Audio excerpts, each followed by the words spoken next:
আমি আমার বাংলার প্রকৃতির অপরূপ সৌন্দর্যকে ভালোবাসি। খুব মায়া হয়, খুব ইচ্ছে হয়, খুব স্বাদ জাগে, খুব নেশা হয় এই প্রকৃতির সাথে যদি আজীবন পুরো জীবনটাকে কাটিয়ে দিতে পারতাম, কতই না ভালো লাগতো।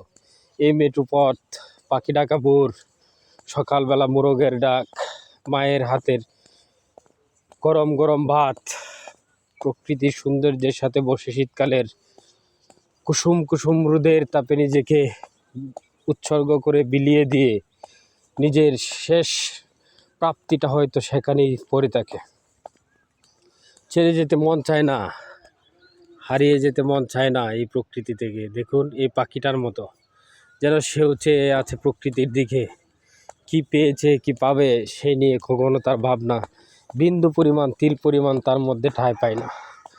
অথচ সকালবেলার এই প্রকৃতিকে ভালোবাসার জন্য মানুষ অধীর আগ্রহে যুগ যুগ যুগ জনম ধরে বিদেশের পরদেশের মাটিতে ইট পাথরের মধ্যে থাকার পরেও খুব লোভ করে এরকম একটা মেঠো পথে হাঁটার জন্য।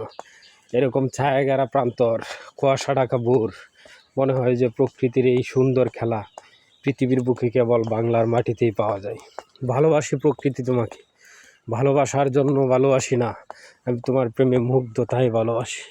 সকালবেলা কুয়াশার ফাঁক দিয়ে উঁকি দেওয়ার চেষ্টা করে সেই সোনালি রোদ্দুর, অনাগত এখন সেই ফসলের মাঠ, পরিপূর্ণতায় পরিপক্ক না হওয়া সেই ফসলের জমি, যে ফসলের জমি নিজেকে বিলিয়ে দেওয়ার জন্য, নিজেকে উৎসর্গ করে দেওয়ার জন্য মানুষের খাদ্য হিসেবে অপ্রাণ অনবরত প্রান্তর, অনবরত কি সুন্দর চেষ্টা করে যাচ্ছে, কি সাবলীল, কি সুশীল, কি আনন্দময় মুহূর্ত, কি মধুর ছায়াঘেরা পথ। ভালোবাসি তোমাকে, বলতে পারবো না হে বাংলার মাটি। যেখানেই তাই, যেখানেই যে পাথরের প্রান্তরেই লুকিয়ে থাকি কিংবা নিজেকে আড়াল করে রাখি। ভালো থেকো বাংলাদেশ, ভালোবাসি তোমাকে সব সময়।